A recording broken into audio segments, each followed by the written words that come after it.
Bonjour tout le monde, bienvenue à ce webinaire de présentation du programme RESOC, le réseau observatoire sur les dimensions entourant la légalisation du cannabis à des fins non médicales et son usage. Je suis Sylvain Margot, je suis responsable de programme au Fonds de recherche du Québec, secteur santé. Je suis accompagné de plusieurs de mes collègues du FRQ ainsi que certains collègues du M3S. Je laisserai toutes ces personnes se présenter en temps et en lieu lorsqu'elles prendront la parole. Alors, sans plus attendre, je vous propose de commencer avec la présentation.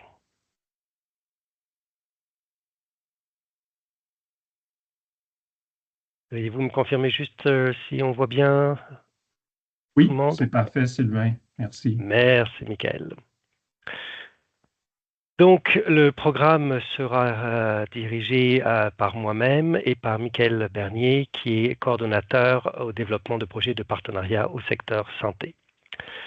La présentation va suivre la structure suivante, donc le mot de bienvenue, qui est celui que je viens de faire, et la présentation en tant que telle. Donc, on va commencer par vous présenter le contexte.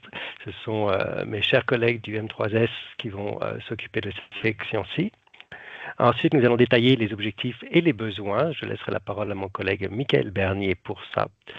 Ensuite, je reprendrai la direction de la présentation pour vous présenter le reste, à savoir les dates et financements du programme, la composition de l'équipe, les documents exigés pour la pré-demande, avec quand même un petit aperçu de ce qui vous sera demandé pour la demande, le processus d'évaluation de la pré-demande, ainsi qu'un aperçu de ce qui sera demandé pour la demande, comment préparer votre pré-demande et la demande également, et ce qu'il sera exigé pour le suivi. S'en suivra une période de questions et de réponses. Si jamais vous avez des questions pendant la présentation, je vous invite à nous les partager soit dans le clavardage, soit dans la section questions et réponses. Nous n'y répondrons toutefois qu'à la toute fin. Alors, je vais céder, si vous le voulez bien, maintenant la parole à nos collègues du M3S, Catherine Dufour et Audrey Vézina, pour la présentation du contexte du programme. Bonjour à tous et à toutes. Merci d'être là et merci au Fonds de recherche du Québec pour l'organisation de ce webinaire. Je me nomme Audrey Vézina, je suis conseillère en prévention à la direction des populations à risque et en contexte de vulnérabilité au sous-ministériat Prévention et Santé publique au ministère de la Santé et des Services sociaux. Je suis responsable du volet recherche pour le Fonds de prévention et de recherche en matière de cannabis et aussi responsable des dossiers jeux de hasard et d'argent et surveillance. Donc, quelques mots sur le contexte du lancement du réseau observatoire. Donc, vous savez qu'avec la légalisation du cannabis à des fins non médicales en 2018, le Québec a mis en place un encadrement centré sur la santé et la sécurité de la population. Cette approche s'appuie, entre autres, sur la création du Fonds de prévention et de recherche en matière de cannabis, le FPRMC, qui permet notamment le financement d'activités et de programmes de surveillance et de recherche concernant les effets du cannabis sur l'état de santé de la population. Le FPRMC poursuit deux grands objectifs en matière de recherche. Le premier est de répondre aux besoins de développement de connaissances à long terme et de façon ponctuelle, et le second est de positionner le Québec comme pôle d'expertise scientifique en matière de prévention et de réduction des méfaits au regard de la consommation de cannabis non médical et des pratiques associées, notamment en favorisant la collaboration et le réseautage, ainsi qu'en stimulant le développement et le perfectionnement de l'expertise en recherche.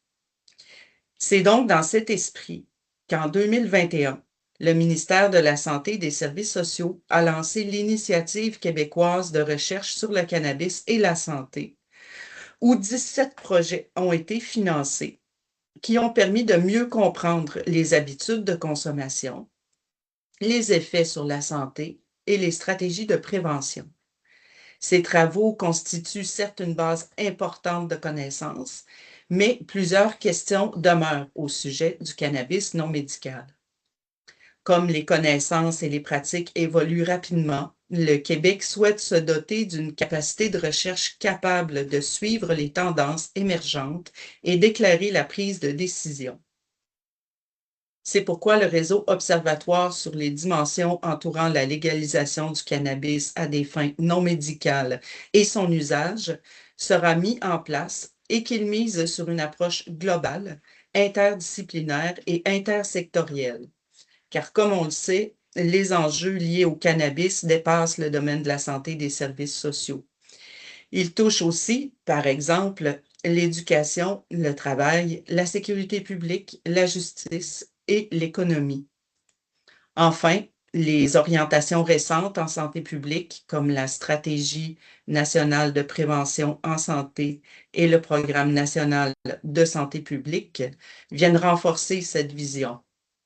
Ces orientations mettent de l'avant l'importance de la prévention, de la production de connaissances, ainsi que la collaboration entre les différents acteurs pour orienter les politiques publiques. Sur ce, je redonne la parole au Fonds de recherche du Québec pour la suite. Ah, Sylvain, ton micro. Voilà. À chaque webinaire, il y a toujours un petit souci technique. Des fois, c'est ma caméra, des fois, c'est le micro. Aujourd'hui, ce sera le micro. Donc, merci beaucoup pour la présentation de ce contexte. Je vais maintenant céder la parole à mon collègue Michael Bernier qui va vous apporter quelques précisions importantes concernant le contexte du concours et il continuera avec les besoins de ce programme en particulier. Parfait, merci beaucoup Sylvain, merci également Audrey. Donc oui, effectivement, quelques précisions qu'il est important de vous mentionner d'emblée relativement au programme de réseau observatoire. D'abord, compte tenu des balises établies par le Fonds de prévention et de recherche en matière de cannabis, ce programme porte exclusivement sur l'usage du cannabis à des fins non médicales. C'était le cas pour les programmes de subvention qui ont été lancés par le FRQ jusqu'à maintenant et puis ça se poursuit. Donc, par usage à des fins non médicales, on entend toute consommation de cannabis qui n'est pas autorisée et suivie par un professionnel de la santé. Donc, de ce fait, les dynamiques d'usage de cannabis à des fins d'autogestion de la santé constituent un objet de recherche admissible. Les recherches poursuivant les objectifs suivants ne sont par contre pas admissibles dans le cadre du programme. D'abord, pour évaluer les effets, résultats ou indications thérapeutiques potentielles, de même que pour des recherches qui auraient pour objectif d'évaluer l'efficacité pour le traitement d'un état pathologique, de symptômes ou d'affection. Donc, ce n'est pas admissible dans le cadre du programme de réseau observatoire. Alors, les objectifs et les besoins. Il y en a plusieurs. Bien, je pourrais d'abord justement vous expliquer pourquoi on a visé un réseau observatoire. Bien, c'est que l'expérience ou l'intérêt pour la légalisation du cannabis et autres substances psychoactives dans d'autres juridictions offre une profusion de données de résultats de recherche menés dans des contextes variés. Donc, l'évolution constante des connaissances sur le cannabis, que des modèles et expériences de légalisation et de pratiques préventives et de réduction des méfaits à travers le monde, milite en faveur d'une infrastructure de recherche qui va être à la fois agile, attentive, réseautée, afin de capter les tendances et phénomènes émergents, analyser leur portée pour le Québec de sorte à nourrir tant la recherche, les meilleures pratiques en intervention que le développement de politiques publiques.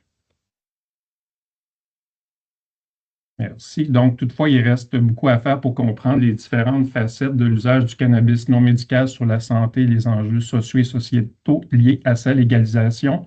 Et là, je ne répéterai pas, mais Audrey a tout à l'heure très bien mentionné que si ces derniers relèvent de la santé et des services sociaux, mais il y a plein d'autres dimensions et enjeux à exploiter. Je citerai tout simplement rapidement l'éducation et le travail ici.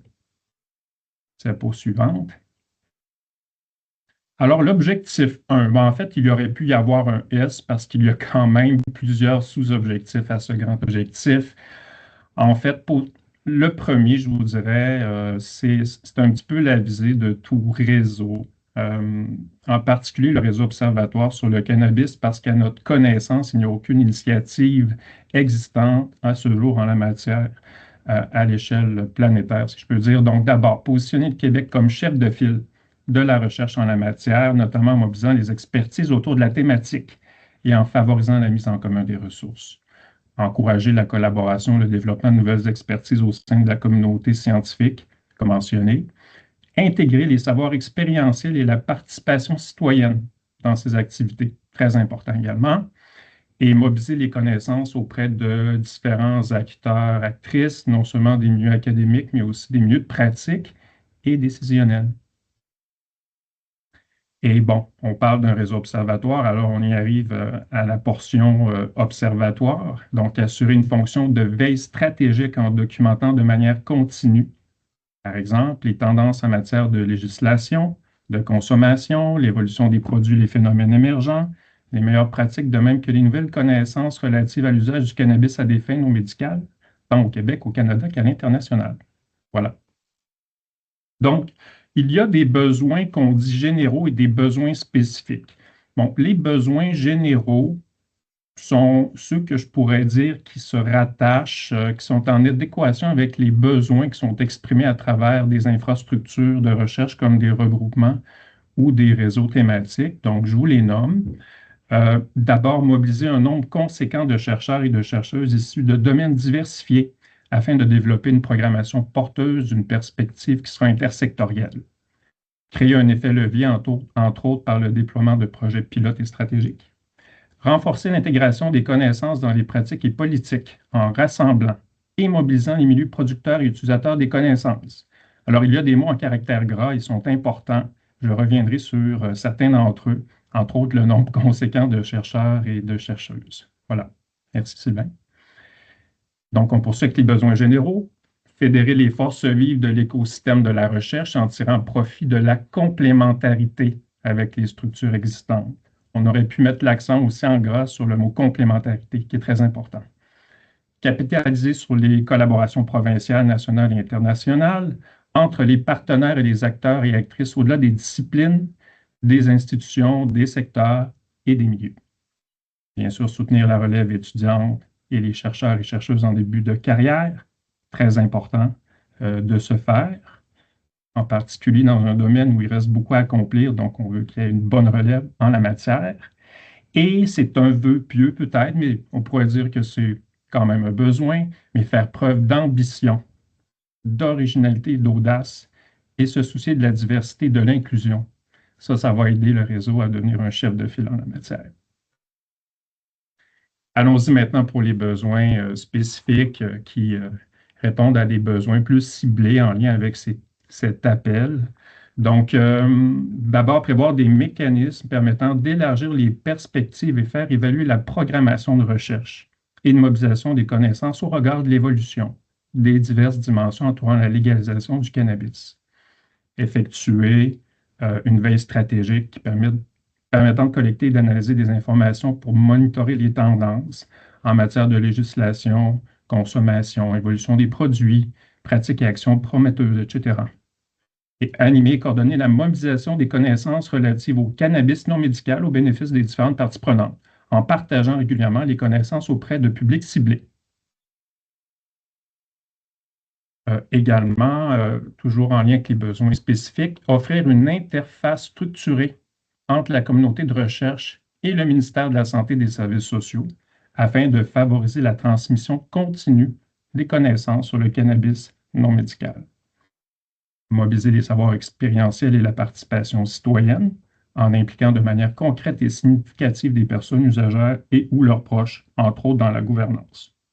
Et enfin, fixer des balises nettes pour garantir une indépendance par rapport à l'industrie du cannabis. Le réseau observatoire n'est pas là pour l'industrie. Voici. Ah ben, parfait. Ben, écoutez, merci. Sylvain, la parole est à toi. Merci beaucoup, Michael. Je reprends la parole maintenant jusqu'à la fin du webinaire pour vous présenter les modalités administratives qui vont entourer les dossiers que vous allez nous soumettre. Donc, quelles vont être les prochaines étapes concernant ce programme? Donc, comme vous le savez, le programme a été lancé le 11 juin dernier. Nous avons notre webinaire aujourd'hui. Et à partir de là, la prochaine étape aura lieu pour la prédemande le 15 octobre 2026.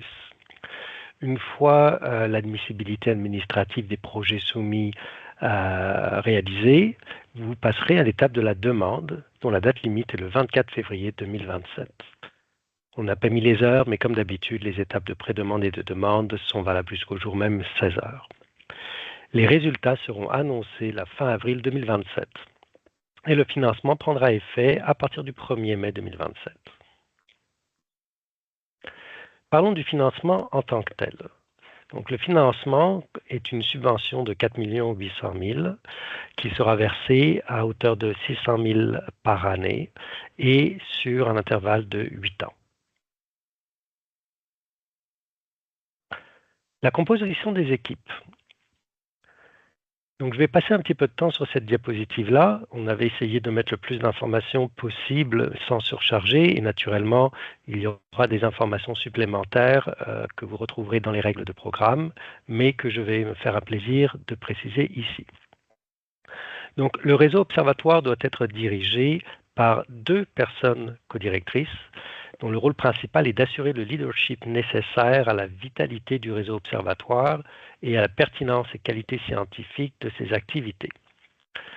Donc, le chercheur ou la chercheuse peut détenir des expertises dans des domaines et secteurs variés, ce n'est pas un problème, mais il est obligatoire que l'une des personnes codirectrices soit principalement associée au secteur des sciences de la santé et que l'autre soit principalement associée au secteur des sciences sociales et humaines.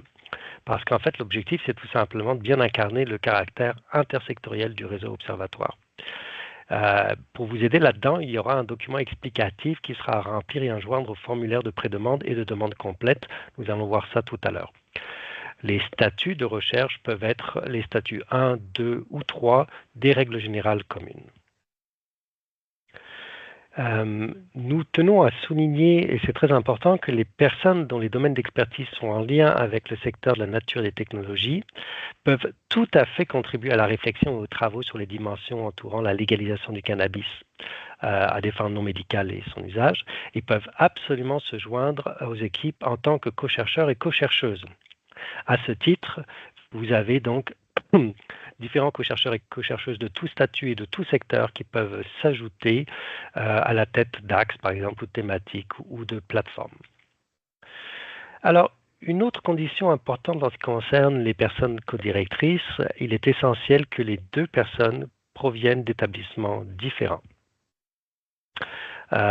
Également, la direction principale du réseau se fera en alternance, c'est-à-dire que l'une des personnes codirectrices détiendra un rôle de direction principale en quelque sorte pendant les 4 premières années d'existence du réseau, et ce rôle s'accompagne notamment de davantage de responsabilités sur le plan administratif. Et suite à l'évaluation de mi-parcours, à ce moment-là, l'autre personne codirectrice sera nommée à la direction du réseau. Voilà. Il est très important de convenir de la séquence dès l'étape de la pré-demande.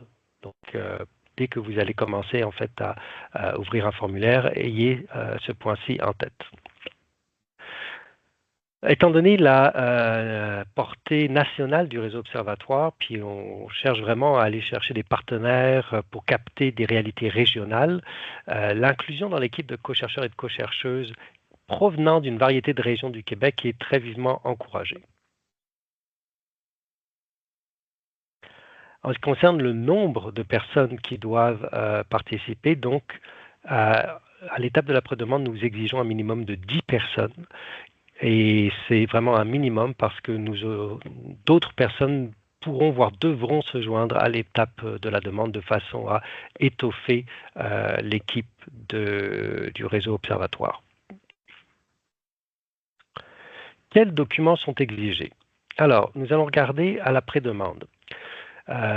Pour le codirecteur ou la codirectrice responsable, vous aurez naturellement le formulaire électronique à remplir sur notre portail FRQNet. La description du programme que vous nous soumettrez peut aller jusqu'à 8 pages maximum. Cette personne devra également nous remettre un CV FRQ de 6 pages et son complément d'admissibilité. Et là, vous aurez également le formulaire profil sectoriel des personnes codirectrices que j'ai mentionné tantôt. Je reviendrai dessus à la diapositive qui suit. Pour l'autre personne codirecteur ou codirectrice, nous allons demander le CVFRQ 6 pages et le complément d'admissibilité également. Co-chercheurs et co-chercheuses, nous n'exigerons que le complément d'admissibilité. En effet, pour les responsables d'axes, de thématiques ou de plateformes, qu'ils soient de statut 1, 2, 3, 4A jusqu'à 4B, le CVFRQ ne sera exigé qu'à la demande complète. Et pour les personnes responsables de statut 4E, une lettre de motivation ou d'intérêt à contribuer sera exigée, là également, uniquement pour la demande complète. En gros, si vous voulez avoir l'idée, on se limite vraiment au minimum dans le cadre de la pré-demande, à la fois pour soulager le travail des personnes qui vont postuler, que pour le travail d'admissibilité administrative. Tous les documents nécessaires ou manquants seront joints à la demande complète. Donc le formule profil sectoriel ressemble à ceci. Donc il s'agira d'une déclaration que vous aurez à remplir. Le gabarit se trouvera sur la page des règles de programme. Donc vous aurez deux parties à remplir. Le premier qui concerne le nom complet de la personne codirectrice principalement associée au secteur de la santé et le nom de la personne codirectrice complet associé à celui des sciences sociales et humaines. Et pour chacune des personnes codirectrices, vous aurez ensuite un texte à remplir expliquant pourquoi vous vous êtes principalement associé à l'un ou à l'autre de ces secteurs, même si vous êtes plutôt intersectoriel, à quel secteur principal vous vous identifiez et pour quelles raisons.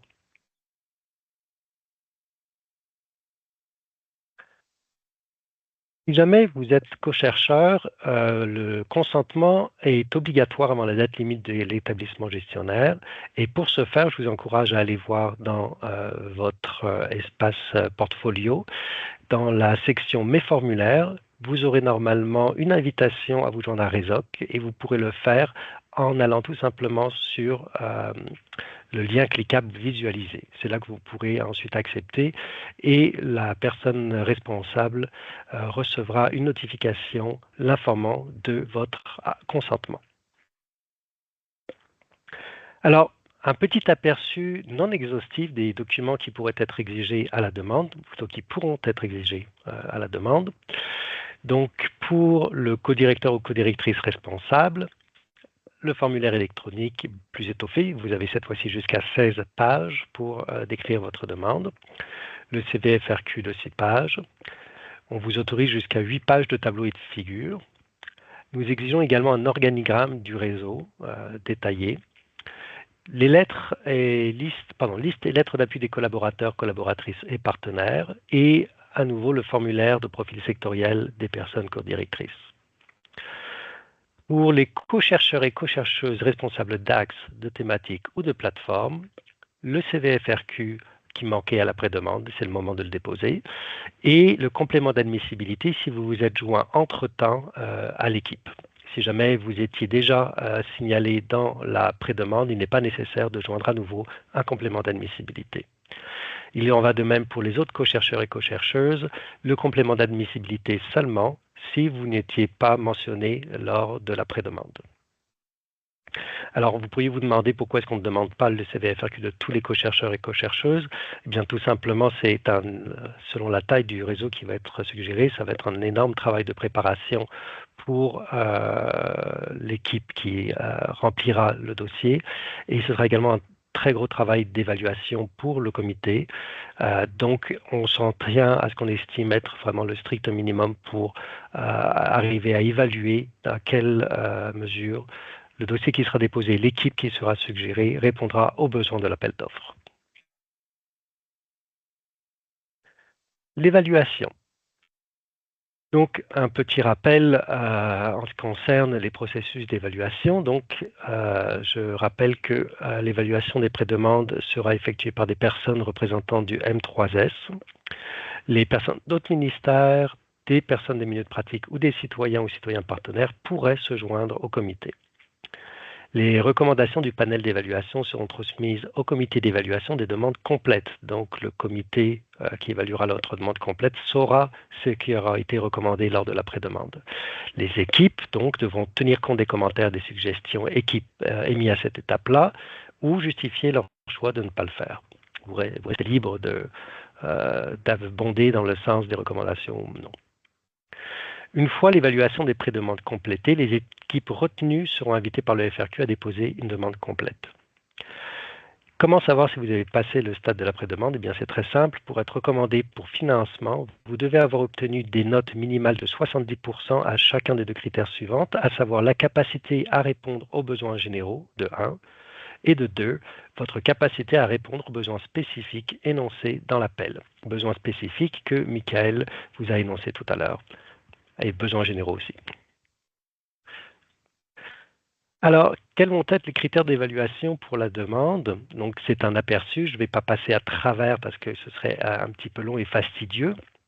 Mais je vais revenir en fait rapidement au moins dans les 5 grandes catégories, puis citer quelques-uns des sous-critères. Vous avez donc 5 grandes catégories d'évaluation, à savoir premièrement la planification stratégique, qui comptera pour 20% de la note d'évaluation de la demande. L'importance des résultats et retombées escomptées, qui comptera pour 20% également. L'implication et la formation de la relève étudiante et des chercheurs et chercheuses en début de carrière pour 10%. Le potentiel du réseau observatoire pour 30%. Et la construction et gestion pour 20%. Donc, par exemple, prenons quelques sous-critères pour que vous puissiez vous faire une idée de ce que l'on va vous demander. L'importance stratégique et la valeur ajoutée pour le Québec dans la planification stratégique sera très certainement un sous-critère important de l'évaluation. Il en va de même pour la cohérence et le réalisme de votre plan d'action stratégique et de développement scientifique. Les résultats et les retombées escomptées, par exemple, nous prendrons en compte l'augmentation de la cohésion et de la complémentarité des actions autour des enjeux et des besoins sociétaux, ou le potentiel de stratégie visant l'appropriation des connaissances issues de la recherche dans les pratiques ou pour influencer l'élaboration des politiques publiques. Très rapidement également, le potentiel sera évalué, par exemple, en prenant compte de l'envergure et de la qualité des stratégies proposées en regard des volets clés du programme, ou encore la capacité du réseau observatoire à contribuer au rehaussement de l'excellence et de la compétitivité de la recherche au Québec. Je ne vais pas repasser à travers tout ça, ce serait assez fastidieux. Vous avez de toutes les façons la liste complète qui est fournie dans les règles de programme. Alors, qu'est-ce qui va être exigé pour le suivi? Eh bien, c'est très simple. Pour le suivi, l'équipe du réseau observatoire est tenue de participer à des rencontres de suivi annuelles réunissant nos partenaires du M3S et d'autres ministères, de même que d'autres parties prenantes intéressées par la thématique. Vous serez également invité à la table d'animation des réseaux thématiques pilotés par le Fonds de recherche du Québec afin de pouvoir avoir l'opportunité de réseauter et d'échanger avec ces réseaux. Comment préparer votre pré-demande? Alors, voici 7 étapes que nous vous conseillons de suivre. Donc, premièrement, consultez les règles de programme et la boîte à outils. Vous y trouverez tout ce qui est nécessaire et tous les gabarits de documents qu'il vous faudra fournir. Ensuite, il vous faudra vous connecter au portfolio électronique. Je ouvre une petite parenthèse ici. Si c'est la première fois que vous vous connectez sur la nouvelle plateforme, n'hésitez pas à nous écrire pour que nous puissions vous dire comment faire.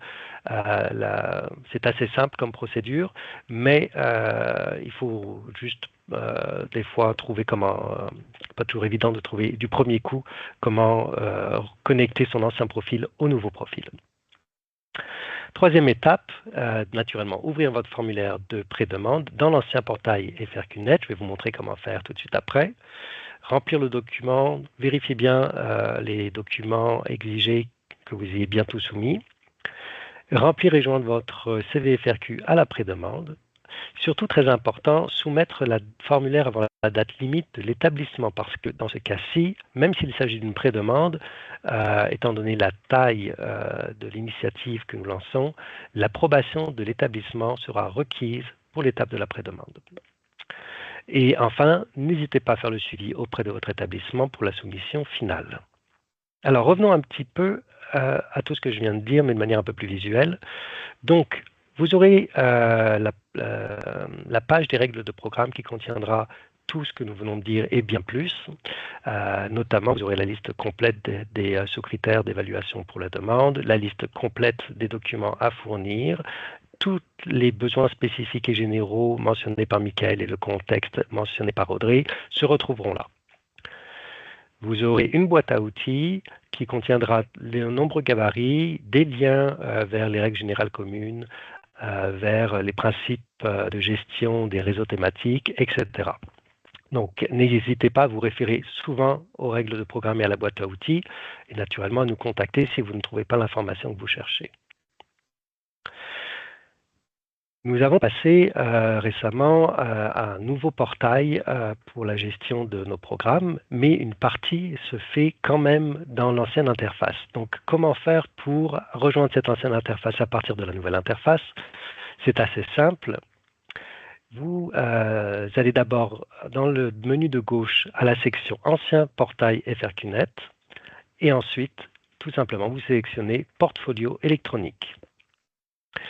Je vous rappelle que si jamais vous n'avez pas encore créé ou si vous n'avez pas encore transféré votre profil dans la nouvelle plateforme, il y a une petite procédure à suivre. Si vous n'y arrivez pas, n'hésitez pas à nous joindre. Une fois que vous aurez fait cette étape-là, vous vous retrouverez donc dans l'interface avec laquelle vous êtes familier et familière. Et étant donné que cette initiative sera gérée par le secteur santé, je vous demanderai de bien vouloir rejoindre en fait la section santé pour pouvoir postuler. Et ensuite, tout simplement, vous allez dans les concours disponibles, dans la section subventions d'infrastructures et vous trouverez ici le réseau observatoire sur les dimensions entourant la légalisation du cannabis à des fins non médicales et son usage, RESOC de son petit nom, et il ne vous restera plus qu'à remplir votre pré-demande et nous vous le souhaitons plus tard votre demande. Si jamais vous avez besoin de nous joindre, je vais vous donner nos coordonnées tout de suite après cette diapositive, mais quelques conseils généraux. Certes, ce sont des conseils que vous connaissez déjà, mais il n'est jamais inutile de les rappeler. N'attendez pas la dernière minute. Nous sommes là pour vous soutenir et vous aider. Nous sommes vos partenaires dans cela. Donc, voilà, évitez de nous envoyer les courriels à 24 heures si vous rencontrez des problèmes avec votre pré-demande. Cela serait malvenu. Lisez et suivez les instructions attentivement, les règles de programme, encore une fois, j'insiste là-dessus. Si quelque chose n'est pas clair, nous sommes également là pour vous guider.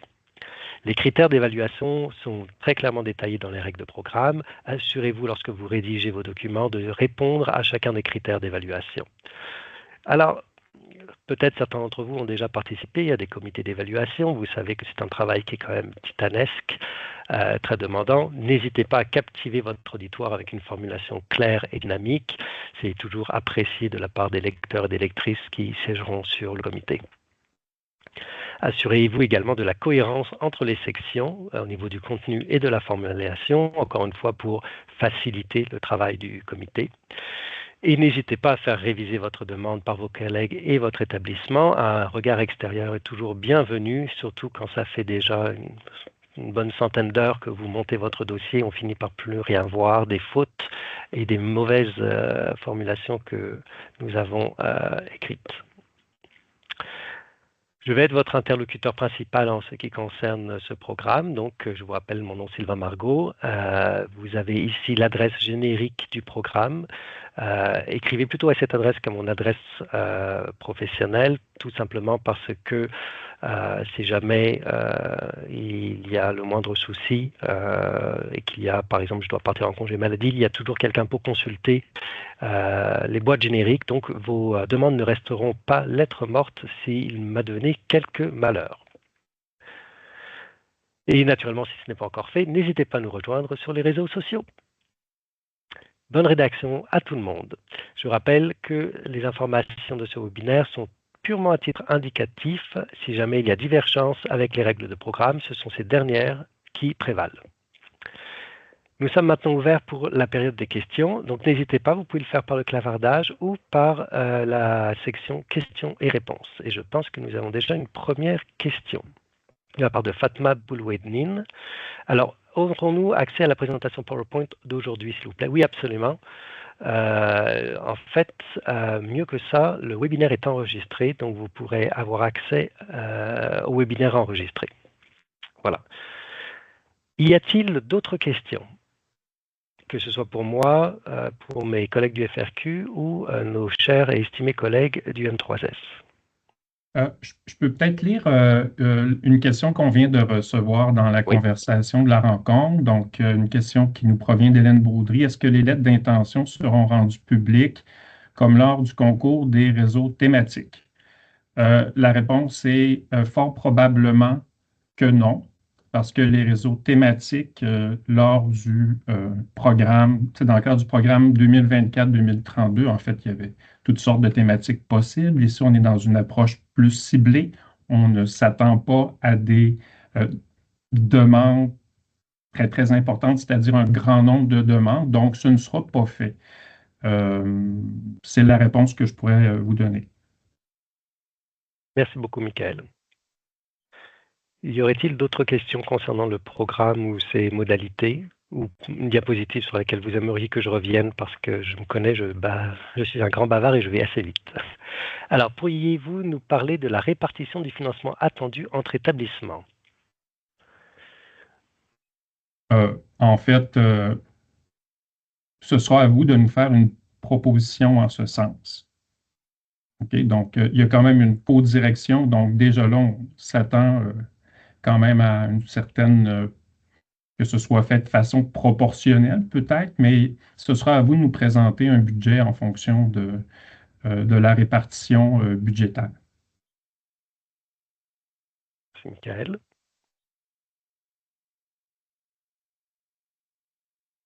Une autre question, une autre inquiétude en lien avec ou même avec le portail FRQNet, si jamais vous avez des difficultés ou des questions concernant son usage.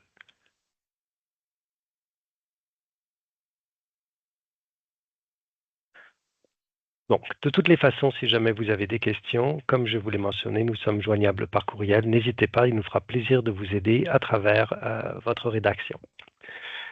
Sur ce, je vous remercie beaucoup de votre attention. Je vous souhaite bon courage avec la pré-demande et je vous souhaite une très bonne fin de journée.